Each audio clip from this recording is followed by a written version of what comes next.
Friends, आपने कभी सोचा है कि जो हम अपने घरों में रोशनदान और खिड़की बनवाते हैं वो कैसे बनी, उनका जन्म कैसे हुआ? बहुत ज्यादा तो नहीं पता, लेकिन एक छोटी सी कहानी मैंने सुनी है। मैं चाहती हूँ मैं आपको भी वो कहानी सुनाऊं। बहुत समय पहले की बात है। एक राजा थे।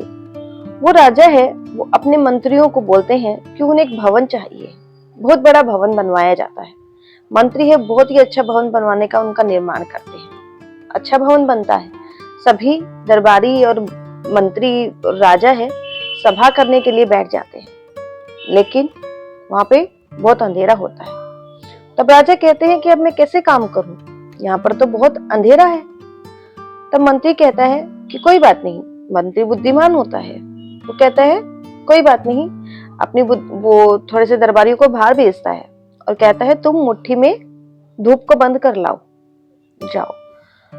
सारे दरबारी जाते हैं, मुट्ठी को भर के लाते हैं। जैसे ही मुट्ठी को भर के लाते हैं, आते ही खोलते हैं और छू, फिर वही अंधेरा। बार बार जाएंगे, लाते हैं, फिर कोई फायदा नहीं होता। मंत्री राजा कहता है कि ये क्या बात है, कुछ हो ही नहीं रहा है। तो मंत्री कहता है कि महाराज क्या करें, ये जो छेद होते हैं मुट्ठी के, इनमें से धूप निकल जाती है। भर के तो लाते हैं, ऐसे भर के लाएंगे, लेकिन वो निकल जाती है, क्या करें? ठीक है। फिर राजा कहते हैं कि इसका कोई और उपाय सोचो। तब मंत्री कहते हैं क्या किया जाएगा, हम इसको छत को ही हटवा देते हैं। राजा मान जाता है और छत को हटवा दिया जाता है। काम सही चलने लग जाता है। एक बार क्या होता है, बादल गरजते हैं, बिजलियां चमकने लगती हैं और बारिश होने लगती है। राजा की सभा चल रही होती है, बारिश होने लगती है। तब सबका काम अस्त व्यस्त दोबारा से। तब राजा दोबारा बोलता है उसको, मंत्री को, कि क्या हुआ, अब हम कैसे काम करेंगे? तभी एक दरबारी उठता है और वो कहता है कि हमें ऐसे करना चाहिए कि जब भी बारिश हो तब हम उस छत को ढक दें, और जब बारिश नहीं हो हम उस छत को हटा दें। तब मंत्री को लगता है कि मेरा दिमाग तो ऐसा ही हो जाएगा, राजा इसको अच्छा समझने लग जाएगा। तो मंत्री कहते हैं कि ऐसे तो मैंने भी सोचा था, लेकिन हम कब तक ऐसा करेंगे? कई बार अगर दिन में ही बारिश होने लग गई तो हमारा काम तो फिर दोबारा से ठप, हम तो कुछ कर ही नहीं पाएंगे। थोड़ा सा दिन फिर ऐसे निकलते हैं, उनको कोई समाधान नहीं मिलता है।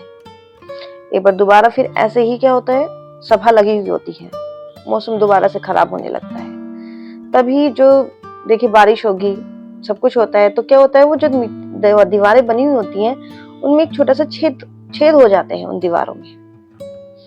तब राजा है वो देखता है, उस छेद में से एक छेद है, उसमें से देखता है बाहर का नजारा, वो बहुत सुंदर लगता है। वो देखता है दूर से कोई जैसे बिजली कड़कती है, उसको बिजली की कड़कने की जो दिखाई देता है वो भी दिखाई देता है उसको उस छेद में से। तब राजा है वो अपने मंत्री को बुलाता है और कहता है कि मुझे इस समस्या का समाधान है वो मिल गया है। मंत्री पूछता है क्या समाधान है? तो वो कहते हैं कि तुम जो दीवार है उसमें से 3-3, 4-4 ईंट है वो निकाल दो, ताकि जो वो छेद होंगे बड़े बड़े, हम उनमें से क्या होगा, रोशनी भी आएगी, हवा भी आएगी, बारिश नहीं आएगी और हमारा काम भी हो जाएगा। मंत्री ऐसा ही करता है और बन जाता है।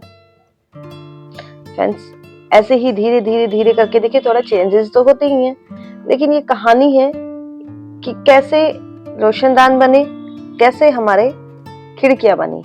हम जो लगाते हैं, अगर हम नहीं लगाएंगे तो देखिए हमारे घर में भी क्या होगा, अंधेरा ही अंधेरा होगा। लेकिन जब हम रोशनदान बना लेते हैं, खिड़कियां बना लेते हैं, तो हमारे घर में क्या हो जाता है, बहुत ही ज्यादा उजाला हो जाता है, हमें धूप भी मिलती है।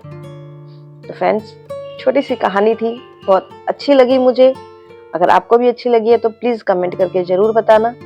वीडियो अच्छी लगी है तो प्लीज इसे लाइक कीजिएगा, शेयर कीजिएगा, कमेंट कीजिएगा, और अगर अभी तक चैनल को सब्सक्राइब नहीं किया है तो चैनल को सब्सक्राइब कर लीजिएगा। हर हर महादेव।